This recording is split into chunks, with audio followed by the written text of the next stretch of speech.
Who's making these decisions? I would say that they are being made by the board members themselves. So they're just taking a trip that's, presented by whom? Well, sometimes we get notices for travel, training sessions across the country. One of the ones I always find ironic is ethics training in Las Vegas. A lot of them are in Florida or Palm Springs. In big cities. We get all of these all the time, and when we get them, my first reaction is, okay, I have an education, I have an advanced education. I can go and find the information that I need. I don't need to spend thousands of dollars. I think the average cost per person to go to one of these trainings is between $1,500 and $2,000 each. So when we're talking about the 4 that we're going to be going out to Las Vegas, that ends up being, 2, 4, 6, at least maybe $8,000. And that's $8,000 that's potentially needed for services. Well, the lowest, cheapest ticket we saw was $1,300. So plus you got your lodging, your food, and plus the seminar. Don't you have to pay for that itself? Sometimes you do. Sometimes they're free trainings. So you're talking about $10,000 or over, maybe. Right. Okay. So I would say, to answer your question, who's authorizing these is there's this general budget that's enacted by the board budget, and that includes some travel. But I don't think that I would not say that these ones are specifically authorized, because they're not, we didn't have them in front of us when we do the annual budget. That would be different, but that's not the case. These are new ones that just kind of pop up. So I think the solution is that as these trainings come forward, if they're justified, then the board member needs to make the case, bring it to the entire board of directors, propose it, and if it's justified, then the board collectively in an open session can decide whether or not to send them. And maybe we send 1. Why do we have to send 4? Yeah. So. And let me ask you this then. So it sounds like to me we've got 13 chairmen running on that board. They're just doing their own thing. Well, in this case, there is no check and balance on being able to decide whether or not travel is justified for the board, and we're not currently sitting in making that decision collectively. Okay, all right, let me ask you this. They're making $67,000 plus. Okay, the perks or whatever. Does any of that money come out of that check of theirs? Out of the $67,000? No, the travel and training that we're talking about is supplemental to that. So. The tribe pays for it then. Correct. Now I want to say, remember at the beginning I gave some rough classifications of the types of travel. Correct. There are some that are justified. Some are justified, but in Congress, Las Vegas, I just don't see it.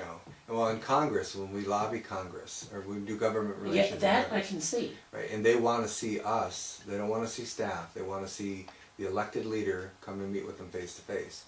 And so those types of travels. Now I have to say, having said that, when I was chairperson, there was a chronic abuse of that, because we would often send 7 or 8 of us out to Washington, D.C., and I took it very serious. Plus I'm a political animal, so I enjoy the whole experience of going to D.C. and meeting with senators and stuff. And so during one trip, and I'm not going to name names of people who I think were abusing it, but I will say during one trip, myself and Kathy and Keith Massaway went on the Hill, and we met with people and we shared our issues with them. There were several other board members that went on the trip, but as far as I know, they never left the hotel rooms. And so that to me is an abuse, because if you're going to go, then there needs to be some utility about it. Not just go to DC to visit or to hang out. There's got to be some value to it. So. So, to me, it sounds like there's no control over this board. None. I mean, you can't stop it. You don't know about it. So who's going to do the checks and balances? Who is doing the checks and balances? Right. Well, that's you get me going on the Constitution. Maybe that's a good segue. But we'll start on the Constitution next. But I'm just saying, nobody is checking and making balances on this board. When it comes to board travel, it's like they all have gone wild. Well, I want to be careful in what I say, because I'm trying to work with the board to get them where we need to be. I understand that, but this is me talking, and this is me listening to all the elders, to all these people on the STG, and asking to find this out. Yeah. And I understand your point that you're gonna work with this board, but there needs to be checks and balances on this tribe, because this is not right. I would say one of two things. Either if the board doesn't want to delegate the authority to me to make the judgment on whether or not some of this travel is justified and valuable for the tribe. If they don't want to delegate that to me, then I think that then the board needs to have these requests come in public, and they make these decisions in public, so that members can then weigh in to see whether or not we're just, I mean, it could be that, 7 board members could just decide to go, jet setting all across the world, and It seems like they are. well, I don't want to classify it that way, but it's wide open to that. I mean, right now that's absolutely possible. If we're not budgeting for it and the ability for them to do it, and it's not checked, and board members can't even check on each other, and I think that's ridiculous. Can a lot of this be televised in a conference down at the casino where you get these seminars for free? And some trainings we have done that. So I'll give you an example. We did bring a trainer in. There's parliamentary meeting rules, and there's ethics training, and board roles and responsibilities. There's an individual that does that through a group called DCI, and the individual's name is James Mills. We've had him train us before. We originally saw him at a training session someplace else, and we used to send a glut of people out to get that training. But then we asked him, this is years ago, we asked him, would you be willing to come to us? And then you can do the training here, and we can invite other tribes to participate, and they can pay for a portion and offset our costs. And so we found an more efficient way to do that, and there are. And then there's also webinars. There's training on webinars where the board members could participate, and there's usually a small fee. But when you're not paying for flights and hotels lodging and meals and reimbursement per diem, you can make it a lot cheaper. So, to end this conversation and get on to another part, you knew nothing about these, you don't know nothing about the trips. The board doesn't allow you to know anything per this? I wouldn't say it that way. I would say I didn't know. I heard peripherally that there was a trip. But you have, I was not part of the approval process. Okay, that's not what that's what I. Not at all, and currently I can't even check. I'm going to ask you something more on that. When they go to Las Vegas, and if there's a meeting, a unit meeting, and for all of yous, and they're not there for that meeting, okay, who fills in their spot? They just are gone, and we're still paying for that? Well, and the other thing, I thought it was allowed 3 meetings to be missed, and you're gone. 3 consecutive meetings, and you're subject to removal. Yes. So it's But up what's to the the board. difference if they're in Las Vegas? If they knew they had a board meeting, they should be there and not plan a trip, right? I would say I uniquely can say yes to that, because I uniquely have the experience of when I was on the board for 12 years, 8 years as a board and 4 years as chair. I only missed 1 meeting in 12 years. And so we're talking hundreds and hundreds and hundreds of meetings, only 1 meeting, and it was the day that my mother died. And so to me, there is no reason to miss a tribal board meeting. Now, having said that, like if something comes up and Kathy is the national chair of the Indian Health Board, if there's a meeting that she has to be at, then what I would like to do is to try to schedule around that so that we can not have a meeting if she's got to be gone. But when you've got these board members making these trips, and you don't even know, how could you even schedule around something like that? That's right. It's hard. That's right. It's nuts, is what I'm saying. Okay.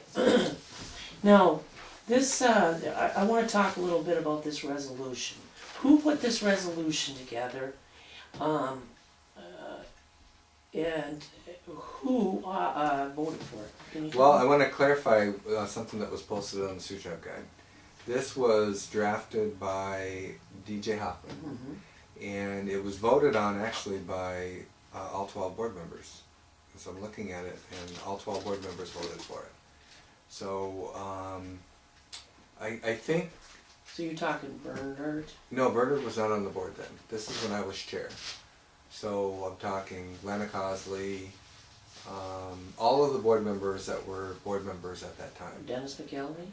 Dennis McKelvey, not Rob Lambert, because I think he was out by then. Fred Paquin, Keith Massway. And you think about it for a second, this resolution profoundly affects them. So they probably had a conflict Oh, of yeah. interest for even voting on it. Absolutely. Yeah, and what it did was it made secret the phone calls and the emails. Now, I want to make it clear, I do think that any communications that board members have with their constituents should be confidential. Absolutely. I shouldn't have access to that, they shouldn't have access to each other's. But, But there comes a time if something is leaking out, so, like with the Bernard Bashore thing, and things are leaking out that you're trying to get the tribe's money back, and you know it's leaking out, that's when I say, yeah, yeah. look at it all. Yeah, because then at that point, somebody's acting in a seditious way, not in the best interest of the Okay, I tribe. see Lana Cosley signed this, Yeah, she was the board secretary at the time. okay, and she voted on this too, right? That's correct. Okay. That's correct. Now, on the next board meeting, which is on the 16th of October in St. Ignace, I'm bringing a resolution forward to interpret that this resolution does not apply to accounting information. Because if I'm going to do my job and make sure that there isn't corruption going on, I have to be able to get that Absolutely, information. absolutely. So, and I think And every board member should approve that. I mean, I because believe we have the votes to do that. So. they've gotta protect us in somehow, and then this is doing it by voting for it. Right. Absolutely.